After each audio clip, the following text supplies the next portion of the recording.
বাবার মৃত্যুর সময় পাশে না থাকার অভিযোগ তুলে স্ত্রী রিয়ামনির সঙ্গে সংসার না করার অভিযোগ দিয়েছেন আলোচিত কন্টেন্ট ক্রিয়েটর আশরাফুল হোসেন আলম ওরফে হিরো আলম। তার অভিযোগ, মুমূর্ষু বাবাকে নিয়ে তিনি হাসপাতালে প্রায় 1 মাস অবস্থান করলেও স্ত্রী রিয়ামনি বাবাকে দেখতে আসেননি। বাবার মৃত্যুর খবর পেয়েও লাশও দেখতে আসেননি। গত মঙ্গলবার রাতে রাজধানীর একটি সরকারি হাসপাতালে চিকিৎসাধীন অবস্থায় আশরাফুল হোসেন আলম ওরফে হিরো আলমের পালক বাবা আব্দুর রাজ্জাক মারা যান। গতকাল বুধবার বগুড়ার এরুলিয়ায় জানাজা শেষে তাকে দাফন করা হয়। এরপর নিজের ভেরিফাইড ফেসবুকে স্ত্রী রিয়ামনিকে নিয়ে ক্ষোভ প্রকাশ করে বয়কটের ঘোষণা দেন।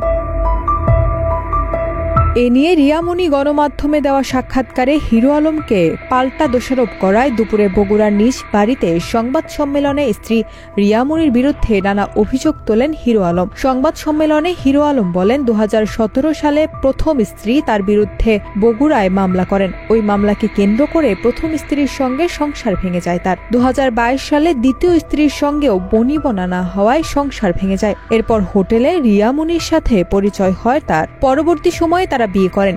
হিরো আলমের অভিযোগ, বিয়ের পর নানা সময় তাকে না জানিয়ে অন্যদের সঙ্গে ভিডিও কন্টেন্ট করা নিয়ে স্ত্রীর সঙ্গে দ্বন্দ্ব তৈরি হয়। একাধিকবার বারণ করার পরও তিনি অন্যদের সঙ্গে ভিডিও কন্টেন্ট করেছেন। সর্বশেষ গত 1 মাস ধরে তার বাবা রাজধানীর একটি সরকারি হাসপাতালে সংকটপূর্ণ অবস্থায় চিকিৎসাধীন ছিলেন। এ সময় তার স্ত্রী রিয়ামনি ও তার পরিবারের কেউ হাসপাতালে দেখতে আসেননি। মারা যাওয়ার পরও তারা লাশ দেখতে আসেননি। উল্টো হাসপাতালে বাবাকে নিয়ে ব্যস্ত থাকার সময় অনুমতি ছাড়াই রিয়ামনি অন্যদের সঙ্গে শুটিং করেছেন। সেই কন্টেন্ট নিজের ফেসবুক পেজে আপলোডও দিয়েছেন।